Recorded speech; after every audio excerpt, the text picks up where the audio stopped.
Welcome to Energy Vista, a podcast on energy issues, personal and professional trajectories. A podcast where we make experts great again and contribute actively to the public debate and policymaking on commodities, the geopolitics of energy and trade. I'm your host, Leslie Palti Guzman. It's February 27, 2026, and time for a new Energy Vista episode.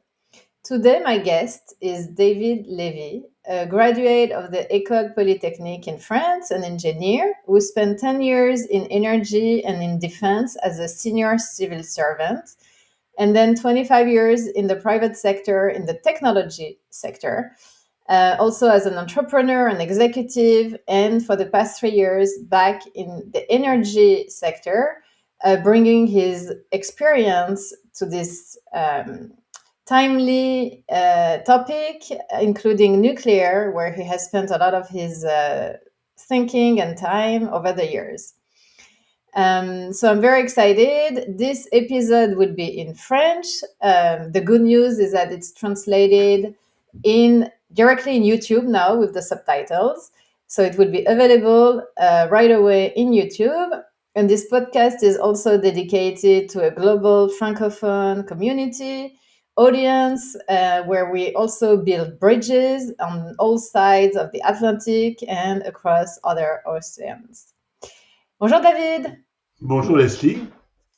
Merci de me rejoindre aujourd'hui sur le podcast. Alors, je suis très intéressée dans le futur des relations transatlantiques en général, mais aussi sur le sujet énergie. Et trouver qu'est-ce qui peut rapprocher les alliés historiques, surtout à l'heure où il y a beaucoup de voix qui s'élèvent pour plutôt souligner les sujets qui fâchent. Donc, il y a de nombreux dossiers, moi je pense, qui sont de nature stratégique, que ce soit le secteur maritime, les minerais, les énergies fossiles, mais aussi le nucléaire, où les gouvernements, les entreprises privées peuvent trouver des deux côtés de l'Atlantique des zones et des centres d'intérêt et des dossiers où ils peuvent coopérer et avancer sur des nouvelles technologies, par exemple, aussi pour contrer les Russes, les Chinois, parce qu'à la fin, ceux qui vont dominer ces dossiers stratégiques vont être ceux qui vont établir les standards et les règles du jeu. Donc, ce sont des enjeux de taille. Donc, pour toi, est-ce que tu vois une coopération transatlantique sur ce dossier nucléaire actuellement, ou plutôt une rivalité? Et je demande ça parce qu'on voit que de plus en plus, par exemple, l'entreprise Westinghouse, qui est une société pionnière dans ce sujet nucléaire, surtout en Europe d'ailleurs. Détail, c'est grâce à Westinghouse en partie que la France a eu sa technologie du réacteur à eau pressurisée et qui est utilisée dans une grande partie du parc nucléaire en France aujourd'hui. D'ailleurs, maintenant, c'est une entreprise qui est principalement, qui a des propriétaires et des intérêts canadiens, mais donc qui s'établit de plus en plus en Europe de l'Est notamment. Donc, est-ce que tu vois une rivalité ou une coopération? C'est une excellente question qui dépend beaucoup effectivement beaucoup de choses dépendent de Trump et surtout de l'incertitude qu'il a créée en fait dans les relations, plus que de décisions, c'est l'incertitude qui pèse beaucoup. Alors effectivement, revenons un tout petit peu dans le passé, c'est 56 ans plus tôt, en 1970, quand on a décidé de lancer le programme nucléaire français, le choix a été fait de la filière à eau sous pression, de la filière Westinghouse. Alors, on a attendu que De Gaulle ait quitté le gouvernement pour faire ça. Pourquoi? Parce que en fait, l'arme atomique française et les premiers réacteurs français n'étaient pas sur une technologie à eau sous pression. Ils étaient sur une technologie qui s'appelle graphite gaz. Et cette technologie, très probablement, aurait conduit à des réacteurs beaucoup trop gros, parce que l'uranium n'est pas enrichi dedans, des réacteurs beaucoup trop gros avec des instabilités, un peu toute proportion gardée, ce qui s'est passé à Tchernobyl. Mais Tchernobyl, la raison, c'est pas juste le réacteur lui-même, c'est le fait qu'on a bypassé 7 sécurités les unes après les autres. Et donc, le réacteur le plus efficace était celui de Westinghouse à l'époque.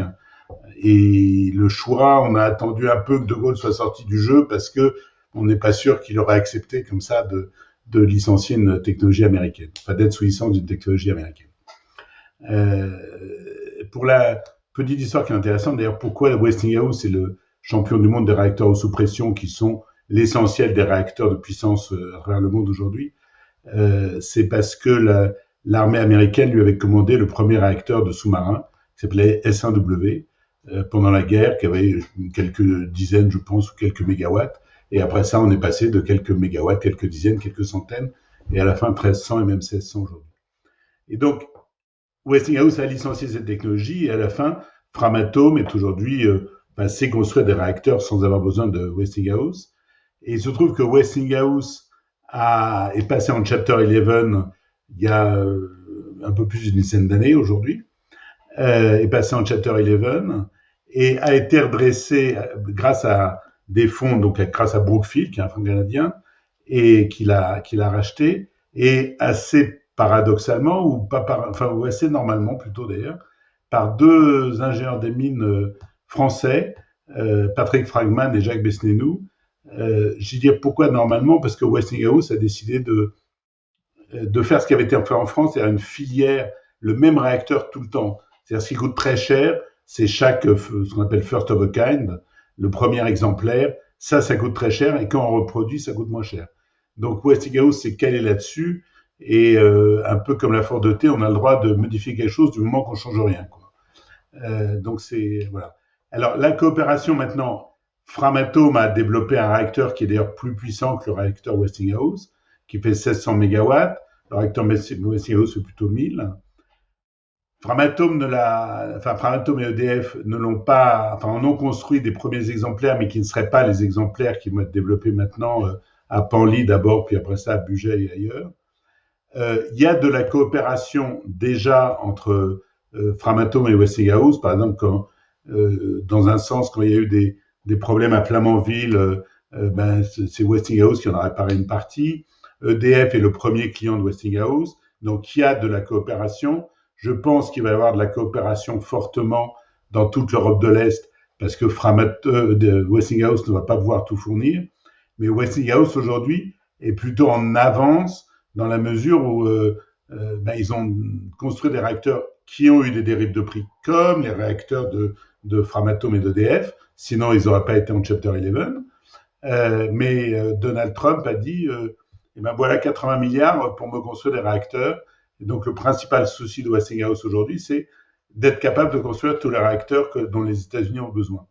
Ce qui veut dire qu'en Europe, il y a de la place pour la coopération, et Framatome et Bernard Fontana, qui était le président de Framatome jusqu'à l'année dernière, avaient une logique de ne pas forcément fournir des réacteurs, mais de fournir des pièces, que ce soit les turbines, les cuves, les générateurs de vapeur, ou des pompes, ou des vannes, peu importe, mais de fournir des sous-systèmes. Donc la coopération va forcément exister. Et c'est une coopération qui sera avec des consortiums, ou plus, comme tu mentionnes, un peu d'éléments européens, un mélange un peu hybride? Et est-ce qu'il y a une rivalité pour gagner des marchés? Parce qu'on a vu que Westinghouse a gagné certains marchés en Europe de l'Est. Est-ce qu'il y a une rivalité avec EDF ou pas? Alors, je pense qu'avant d'arriver à un consortium, vu que les relations étaient assez distantes à un moment, on est forcé de passer on commence par se rapprocher, se renifler, et puis au bout d'un moment, il y aura des consortiums. C'est vrai qu'il y a eu de la concurrence. Les Américains et les Européens ont été sur les mêmes marchés, et aussi les Coréens d'ailleurs parfois. Aujourd'hui, l'avantage des Américains, c'est qu'ils ont déjà vendu, qu'ils ont la puissance des Américains. On va pas se faire d'illusions comme là-dessus. L'inconvénient des Français, c'est qu'ils n'ont malheureusement, la France est moins crédible qu'elle ne l'était il y a 50 ans, ou 70 ans, à l'export, et qu'on n'a pas on a vendu quand même des réacteurs en Angleterre, mais on n'a pas cette idée on en vend plein du même modèle.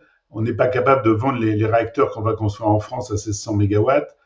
Comme on les a pas encore construits, je pense que c'est difficile de les vendre. Même si, encore une fois, on les a vendus en Angleterre. Et puis, il y a une question de taille aussi, qui est que peut-être 1600 mégawatts est un peu trop gros. Donc, pour moi, la coopération entre EDF Framatome d'un côté et Westinghouse de l'autre va commencer sur des fournitures dans un sens ou dans l'autre. Et puis, petit à petit, c'est là qu'il faut voir quels sont les concurrents ou les concurrents plus violents, la concurrence peut être plus forte, c'est que quelque part, les Russes et les Chinois, et un peu les Coréens, sont des concurrents qui sont au moins aussi importants que Westinghouse et qui sont dans des pays qu'on considère moins démocratiques. Et donc la question va être, est-ce qu'on est capable d'être les Américains d'un côté, les Français de l'autre, les Coréens d'un troisième, à peu près démocratique, et puis face aux Chinois et aux Russes, moi je pense que je suis assez pessimiste là-dessus et je pense qu'on aura, enfin, à un moment, il y aura besoin d'un rapprochement Westinghouse, EDF, Framatome, si on veut être capable de concurrencer Rosatom ou les Chinois dans un certain nombre de pays, et que la France toute seule aura quand même beaucoup plus de moyens. Il faut voir que les Chinois construisent en ce moment 37 réacteurs en parallèle. Notre parc, c'est allez, les 2 tiers de notre parc, quoi. C'est-à-dire que et ils vont le construire en 5-6 ans. Donc les Chinois vont avoir un parc qui va être très rapidement 2 fois le nôtre, puis 3 fois le nôtre, puis etc., quoi. Est-ce qu'ils ont des ambitions à l'export, les Chinois? On retrouve effectivement plus les Russes à l'export, mais je ne vois pas pourquoi les Chinois seraient pas capables de faire aussi à l'export avec juste un. Enfin, il faut savoir que un réacteur, c'est un peu trois choses. Il y a une technologie, enfin une licence, si j'ose dire. Il y a la fabrication des grosses pièces, et après ça, il y a toute l'ingénierie, c'est-à-dire le montage, etc. Le coût du montage je mets 6 ans à le faire au lieu de mettre 12 ans ou 12 ans au lieu de 6 ans. Ça, c'est relativement local. On a déplacé, nous, des équipes en France entre Gravelines et Dampierre ou Dampierre et Tricastin, mais c'est à 500 km l'un de l'autre. C'est beaucoup plus difficile d'un pays à l'autre.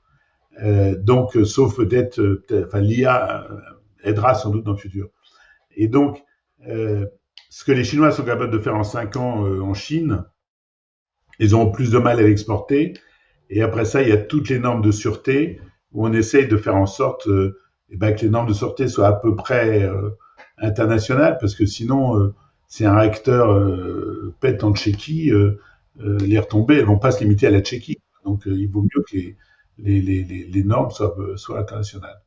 Je suis tout à fait d'accord avec toi sur le point que je pense qu'il y aura un besoin d'un bloc cohérent occidental sur ce sujet nucléaire, en ajoutant peut-être le Japon, la Corée du Sud, l'Europe et les États-Unis, pour contrer justement ces pays comme la Chine et la Russie. Et qu'est-ce que c'est au final le danger si la Chine et la Russie dominent le nucléaire civil? Alors, s'ils dominent à l'export, c'est de perdre des marchés export. Enfin, c'est quand même des marchés importants. Il faut être sûr que les normes de sûreté sont les mêmes. Maintenant, je pense qu'il nous faut notre indépendance à nous. On ne peut pas dépendre quand même des Russes. Enfin, il y a la question export, puis la question chez nous. La question export, on a perdu des marchés export, ce qui est très triste. La question chez nous, je pense qu'on a besoin de notre indépendance et ça va être des grands débats, effectivement. Si on arrive à se rapprocher de Westinghouse, enfin, si on se rapproche de Westinghouse un jour, plus que juste fournir des systèmes ou fournir des équipes, ou etc. Il faut savoir qu'ils nous fournissent du combustible, Westinghouse. Je pense que malgré tout, il faut qu'on soit à peu près indépendant chez nous. On l'a été, il faut qu'on le reste. Dernière chose que j'oubliais d'ailleurs, euh, les États-Unis vont commander une usine d'enrichissement à Orano avec Urenco, quoi. C'est une technologie centrifugeuse. Donc ça veut dire que les États-Unis ont besoin de nous également. Bon, le problème c'est qu'on est très dépendant de toutes ces histoires de technologie. Quand Donald Trump dit dès qu'un neurone a servi à quelque chose aux États-Unis, vous pouvez pas exporter les technos ailleurs, ça devient lourd. Alors que jusqu'à présent, le nucléaire était un peu passé j'allais dire, à côté de toutes ces limitations, on faisait enrichir jusqu'à il y a peu, alors je sais pas où ça en est aujourd'hui, de l'uranium en Russie. Enfin, la Russie est le premier fournisseur d'uranium enrichi, et il enrichissait même de l'uranium de retraitement, qui est l'uranium qui sort des réacteurs, et c'était le seul à faire ça. Donc voilà.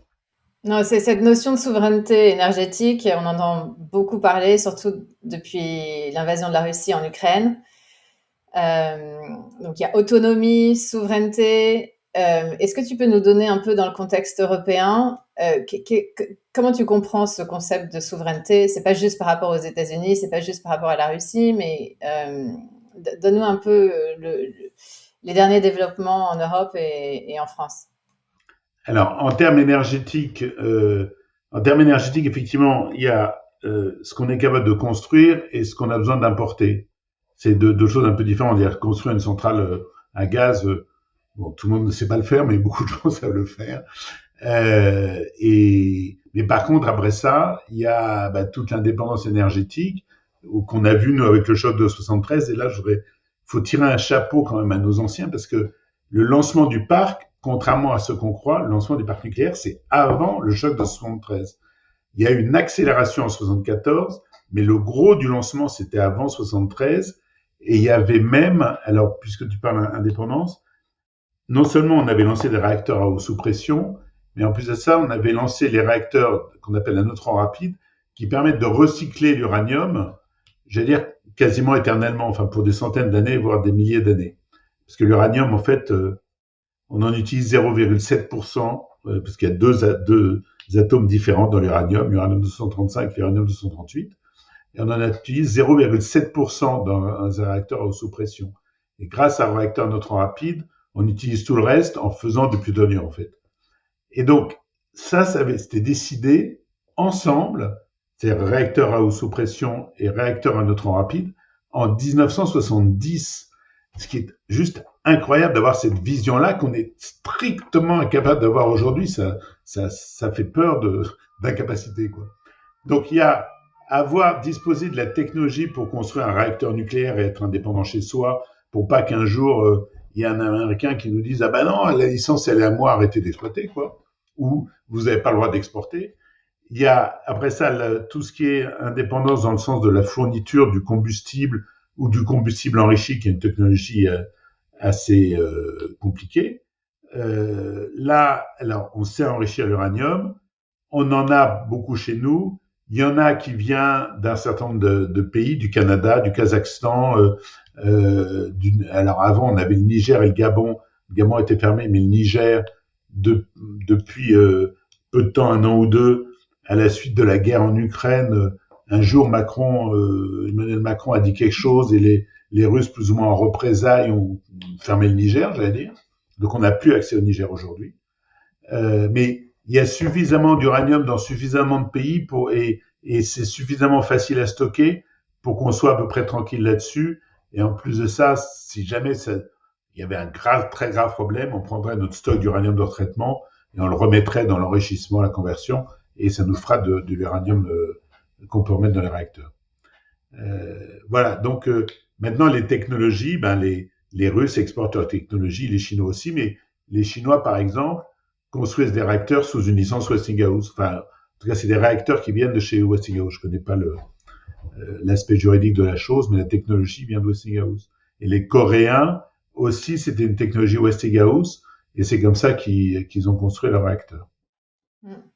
Aux États-Unis, on parle beaucoup du concept all the above energy, où notre économie a besoin pas d'un winner, mais en fait, de développer toutes les énergies pour être le mieux placé dans la course pour les AI, mais aussi juste pour avoir une énergie à bon prix, aussi pour avoir security of energy et tout ça. Donc, aux États-Unis, je pense que en fait, c'est mal comprendre ce qui se passe aux États-Unis, de penser que c'est seulement l'énergie fossile qui est en train d'être développée. L'administration actuelle passe beaucoup de temps aussi, surtout le ministère de l'énergie, Chris Wright, qui est aussi un ingénieur, qui sait de quoi il parle. Je pense qu'il est à fond nucléaire. Récemment, géothermal aussi. Il a annoncé une énorme beaucoup d'investissements aussi pour développer la recherche dans le géothermal. Donc, et beaucoup d'États américains continuent à développer les renouvelables. Donc, en fait, est-ce que en Europe, on est encore dans une doctrine, enfin dans une approche un peu doctrinaire par rapport à quelle énergie il faut poursuivre pour cette autonomie, pour la transition énergétique, à faire, enfin jusqu'à maintenant, il y a eu un choix par rapport aux renouvelables qui a été fait, ou bien il y a une approche plus pragmatique depuis la guerre en Ukraine qui se développe, et donc le nucléaire a refait surface comme une solution. Mais où est-ce que tu penses où est-ce qu'on en est dans ce débat en Europe? Alors, effectivement, d'abord, si je prends l'exemple je commence aux États-Unis et en Chine et j'arrive en Europe. Euh, L'énergie, c'est comme tous les marchés. Il y a des endroits où c'est plus favorable comme ci, et des endroits où c'est plus favorable comme ça. Quand on est au Kerguelen, qui est un territoire français, mettre des éoliennes, c'est génial. Euh, Aux États-Unis, il y a des endroits qui sont plus au sud, plus ensoleillés, des endroits qui sont plus au nord, qui ont plus accès. Certains peuvent avoir plus accès au pétrole ou moins accès au pétrole. Il y a des endroits où la consommation est concentrée, d'autres où elle n'est pas concentrée, etc. Et donc, on trouve toutes les configurations. Et effectivement, ça peut être intéressant d'avoir au Texas beaucoup de panneaux solaires, même s'il y a du pétrole aussi, beaucoup de panneaux solaires, pourvu qu'il y ait un peu de batterie derrière. C'est-à-dire le propre de l'électricité, c'est qu'elle est très difficile à stocker. Et pour faire des data centers, ben, le data center va pas s'arrêter de 18h à 6h du matin. Enfin, Ouais, il faut une énergie en continu, 24 heures sur 24, base load et scalable, comme on dit ici. absolument. Et donc, c'est là que les gens sont, quand ils sont doctrinaires, ils sont d'assez mauvaise foi, ils disent, bah, regarde, aux États-Unis, ils font plein de panneaux solaires, le Texas, je sais plus combien de pourcents d'énergie solaire, la Chine, elle fait des panneaux solaires, etc. Oui, la Chine, elle fait aussi beaucoup de centrales au charbon. Parce que entre le nord de la Chine et le sud de la Chine, il y a des endroits où il y a plus de soleil, d'autres où il y a plus de vent, d'autres où il y a plus de charbon, d'autres, etc. La France a cette particularité que il y a un grand écart déjà entre le soleil d'été et le soleil d'hiver. Déjà en Espagne, l'écart est plus faible, mais en France, c'est un facteur 12, ce qui est absolument énorme. C'est-à-dire que quand j'ai un panneau de 1200 watts, il va fournir 1200 watts en été, et en hiver, il va plus fournir que 100 watts, quoi. Grosso modo, enfin, c'est plutôt en énergie. S'il fournit 1200 watts en été, il va plutôt fournir que 100 watts en hiver. Ce qui veut dire que soit j'en construis énormément pour que ça marche aussi en hiver et j'ai dépensé plein d'argent, soit j'en construis pas assez et donc ça marchera pas en hiver. Et pour les data centers, effectivement, il faut que ça marche en hiver. Alors, après ça, il y a l'histoire des pays. Nous, on a un réseau hyper maillé et de l'électricité décarbonée avec le nucléaire et l'hydraulique. À partir du moment où on a ça, ça n'a pas grand sens de construire beaucoup d'éoliennes solaires, d'autant que tous les coûts sont des coûts fixes. C'est-à-dire à chaque fois que je dépense quelque chose, je ne fais pas d'économie par ailleurs parce que c'est le coût d'investissement qui fait la quasi-totalité du coût, enfin 90% du coût dans toutes ces centrales de production. Alors, au niveau européen, effectivement, il y a eu la doctrine a été très pro et poussée par les Allemands beaucoup très pro renouvelable et anti-nucléaire. Les Allemands ont arrêté le nucléaire, les Belges on arrête le nucléaire et tout à coup appuient sur le frein, font une espèce de dérapage incontrôlé.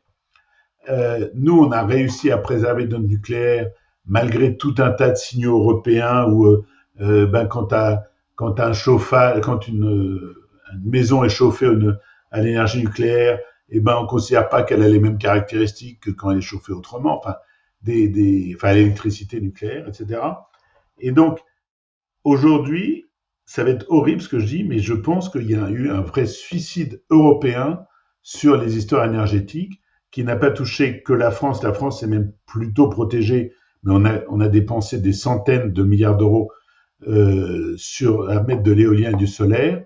Et quand on regarde ce qui se passe quand on élève l'éolien et le solaire, eh ben, on aurait exporté un peu moins d'électricité qu'aujourd'hui, mais on aurait eu l'électricité dont on a besoin.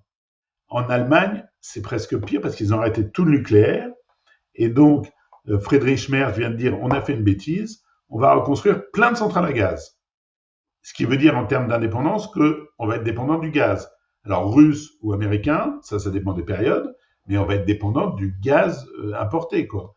Et Ursula von der Leyen aussi a dit on a fait des graves bêtises lors de son discours de l'état de l'Union. Et donc il faut changer, elle fait un geste comme ça, il faut changer. Et c'est assez bizarre parce que son geste voulait peut-être dire il faut changer pour aller du gaz russe au gaz américain, quoi. Mais tant qu'on n'a pas de centrale nucléaire, on n'a pas de base load, enfin on ne peut pas développer des data centers sur les renouvelables, ce n'est pas possible. Alors déjà, reconnaître les erreurs, c'est un bon point. Enfin, c'est première étape. Oui. Est-ce que l'électricité en Europe va augmenter? Parce que jusqu'à maintenant, elle a été en régression. Aux États-Unis, on parle que des data centers et de l'augmentation de la demande d'électricité, pas que pour ça, mais aussi pour éventuellement dans le futur l'électrification de toute l'économie, et y compris possible de l'industrie à plus grande échelle. Est-ce qu'on commence à en parler en Europe? Si on continue à mal faire, elle va forcément augmenter. C'est-à-dire, c'est rare de raisonner en économie à coût fixe, hein, comme l'énergie. Mais si je regarde le périmètre français, c'est une économie à coût fixe. Donc, à chaque fois que je rajoute un panneau solaire, quelque part, j'ai dépensé plus, parce que j'ai rajouté un panneau solaire. Et à la fin, c'est soit le contribuable français, parce que c'est très largement subventionné, soit le consommateur français, soit l'actionnaire d'EDF, parce que EDF est le principal fournisseur, qui est aussi le contribuable français, en fait.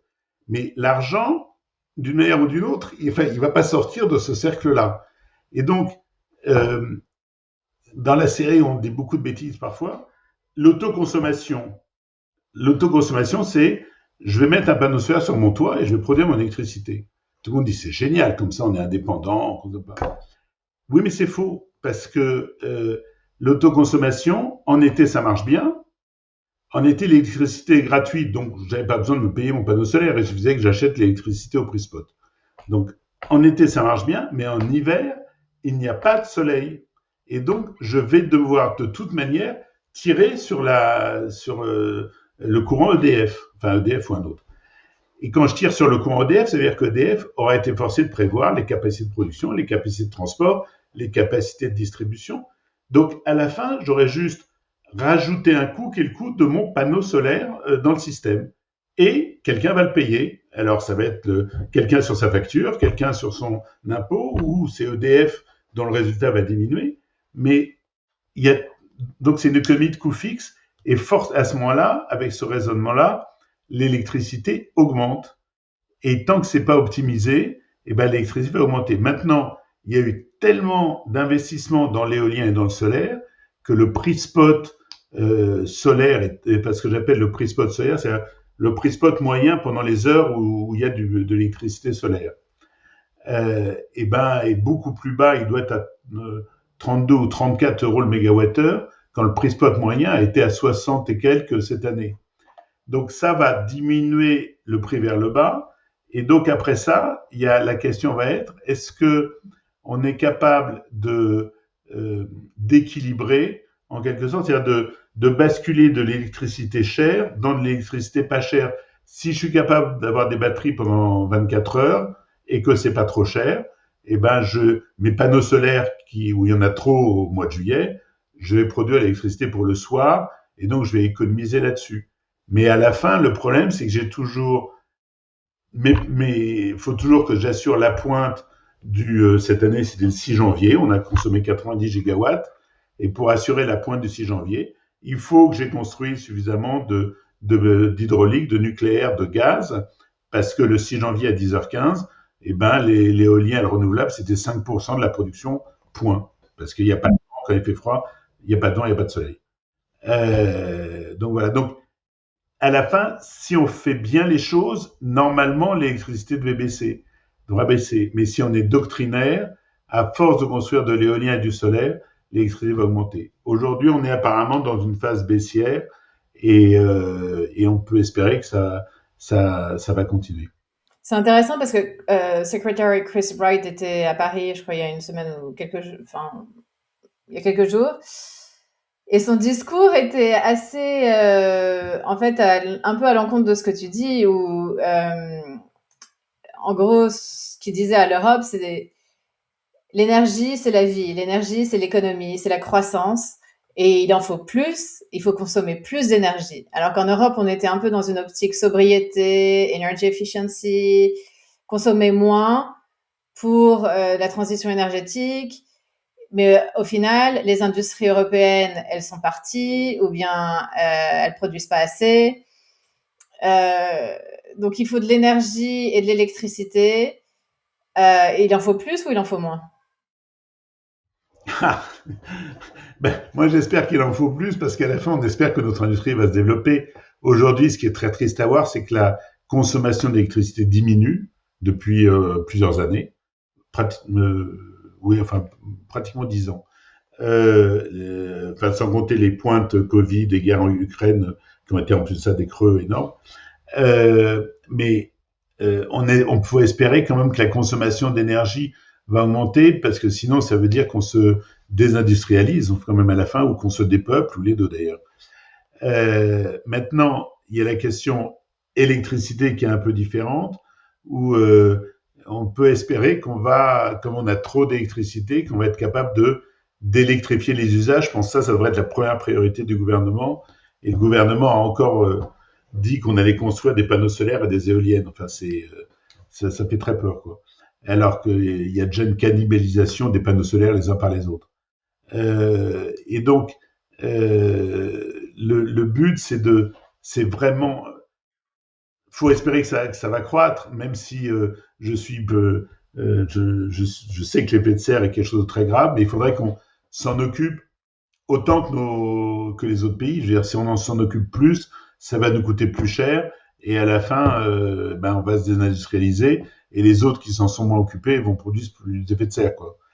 C'est, mais voilà, donc c'est difficile de dire est-ce qu'il faut plus d'énergie ou moins d'énergie. J'allais dire, il en faut sans doute plus, sinon ça veut dire qu'on est en mauvaise santé, même si on a fait des économies et qu'on sera capable de faire des économies.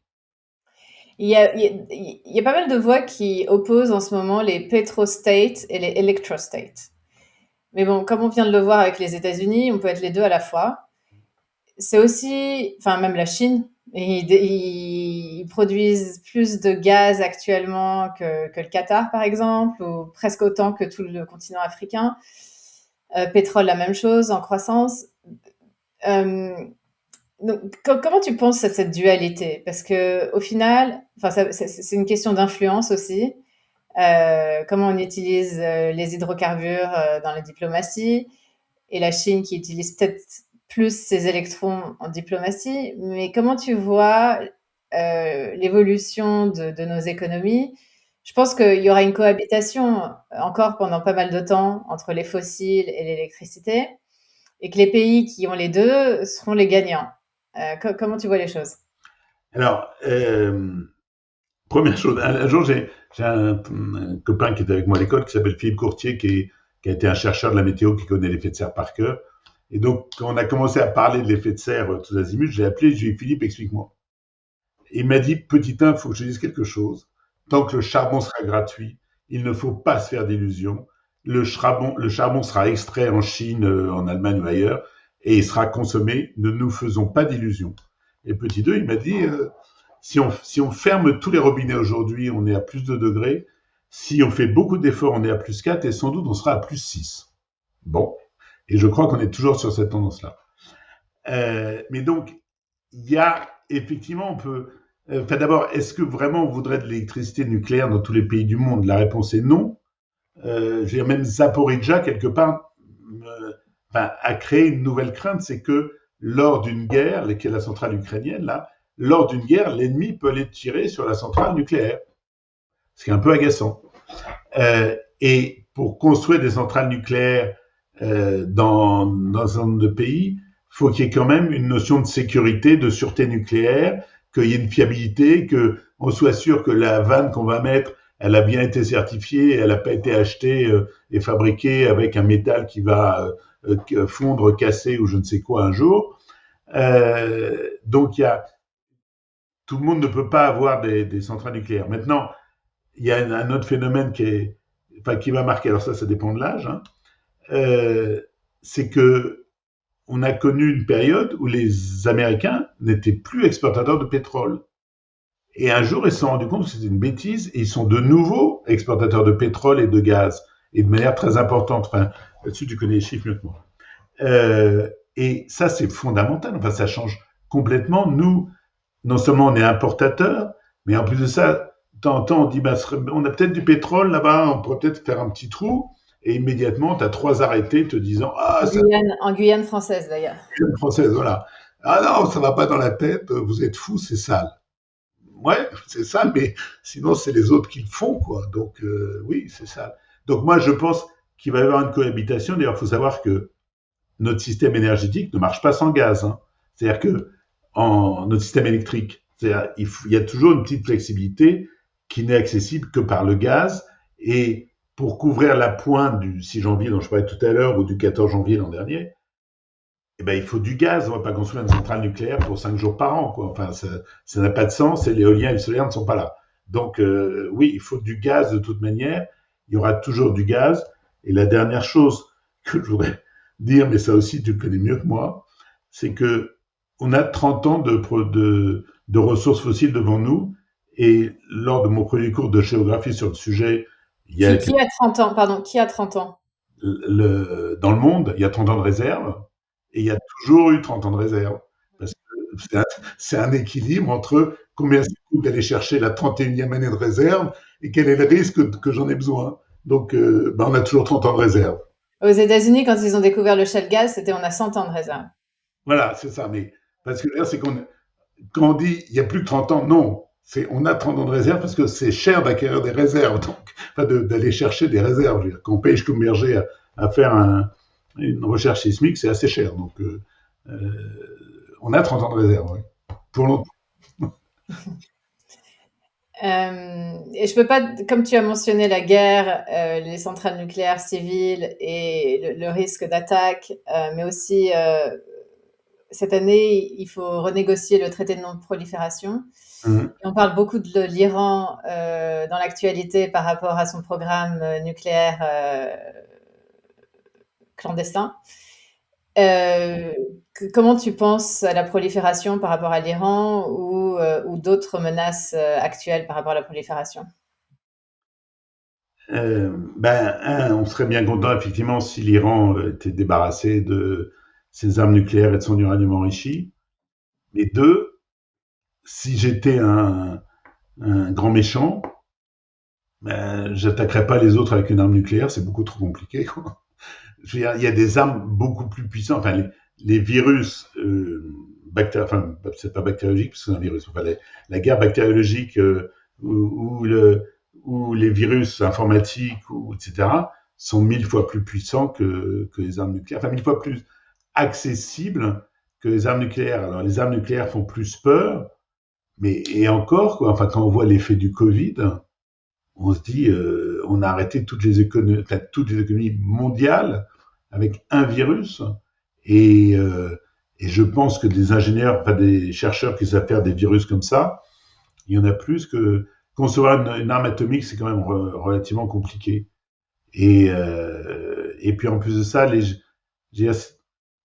gens qui ont des armes atomiques savent très bien que s'ils l'utilisent un jour, ils s'en soivent 10 fois plus le lendemain, quoi. Donc l'arme atomique a permis un équilibre. Là, après ça, je ne suis pas Madame Irma, mais l'arme atomique a permis un équilibre pendant au moins 80 ans aujourd'hui.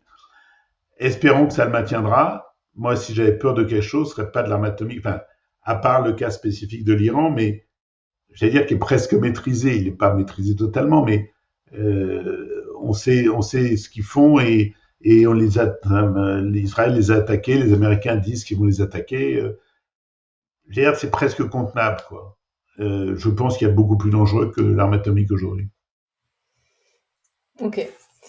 Ben, merci David. Je voudrais juste passer un peu à ta trajectoire personnelle.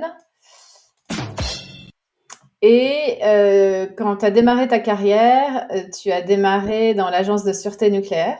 Mmh. Qu'est-ce que ça t'a appris et où est-ce qu'on en est aujourd'hui par rapport à la sûreté nucléaire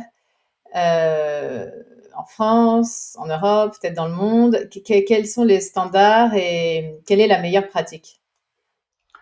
Forcément, la pratique française. Alors, having said that, comme les autres, alors j'ai commencé et dans la sûreté nucléaire, c'est-à-dire qu'on contrôlait tous les réacteurs EDF. Et, et c'est assez marrant que tu me poses la question. Mon premier chef s'appelait Christian de Torquay. Il m'a reçu, donc j'étais du côté de l'administration, donc on contrôlait au ministère de l'Industrie, ça dépendait du ministère de l'Industrie à l'époque. Et la première chose qu'il m'a dite et que j'ai transmise, c'est marrant parce que je vois encore des gens qui nous ont succédé on était deux en parallèle en fait. Un gars qui s'appelle Henri Wallard avec qui je rebosse aujourd'hui, et moi. La première chose qu'il m'a dite, Christian de Torquay, il m'a dit voilà, tu as le droit d'arrêter un réacteur nucléaire quand tu veux. C'est-à-dire, tu as le décret de 63, là, c'est 63 ou 62, je sais plus. Tu écris à la centrale EDF de Tricastin, tu dis vous arrêtez, il va s'arrêter. Il n'y a aucun doute. Mais le jour où tu déresponsabilises la chaîne de commandement d'EDF depuis ce qu'on appelle le rondier, qui est la personne qui est vraiment en bas de l'échelle, jusqu'au président d'EDF, le jour où tu déresponsabilises cette chaîne de commandement, t'es fichu, parce que ton but à toi, c'est de responsabiliser pour qu'à tous les niveaux, les gens implémentent, fassent ce qu'ils font du mieux possible pour la sûreté. Tu n'es incapable d'aller visser tous les boulons d'EDF, c'est pas ton métier et t'en es incapable. Donc voilà. Et j'ai transmis ça, j'ai transmis ça d'ailleurs à mes successeurs parce que un de mes successeurs me l'a dit. Et j'ai essayé d'appliquer ça à la fois dans les boîtes que j'ai dirigées, de dire le but c'est de responsabiliser tout le monde. C'est pas de faire en sorte de remplacer Pierre parce que tu es meilleur que lui ou Paul parce que tu es meilleur que lui. Quoi. Ça n'a pas de sens. C'est vrai aussi d'ailleurs. Un jour, un gars m'a dit, moi je considère qu'un chef, ça doit faire deux choses. Ça doit make my figures and grow my people. Et je lui dis, mais il y a que grow my people, ça suffit. Après ça, les chiffres, ils vont se faire tout seuls, tu verras. Donc, grow my people, c'est vrai aussi pour l'éducation des enfants, d'ailleurs, je pense. Et puis, pour revenir sur l'Europe, c'est ça qui est catastrophique, c'est que le traité de l'Union, l'article 5, parle de la subsidiarité. C'est-à-dire l'Europe ne doit faire que ce qu'il est meilleur à faire qu'un pays ou éventuellement une région, etc. Et on doit en apporter la démonstration. Il y a un protocole annexe sur la subsidiarité qui explique ça. Et on fait tout le contraire aujourd'hui, c'est-à-dire que tout se concentre de plus en plus, que ce soit en France ou à l'international, parce que le psychisme des hommes est fait pour veut toujours plus de pouvoir. Donc, un fonctionnaire européen veut plus de pouvoir, un fonctionnaire français veut plus de pouvoir. Et le traité de l'Union, c'est il faut déléguer et responsabiliser. Et c'était vrai donc depuis la première minute où je suis rentré ça s'appelait le service central de sûreté des installations nucléaires, à aujourd'hui. C'est vrai et malheureusement, on est de plus en plus. Si on a des problèmes au niveau européen, c'est parce que les gens ne sont pas sur le terrain quand ils prennent des décisions, ils sont dans un bureau, quoi. Très intéressant. Merci pour tes mots avisés et ton expérience, David. Et on sera en contact pour discuter de ces prochains développements nucléaires, transatlantiques, énergie, Europe, États-Unis, beaucoup de choses qui sont en marche à suivre. Eh ben, merci beaucoup de m'avoir reçu. Je regarde ton temps, tes podcasts, ils sont effectivement très intéressants. Merci.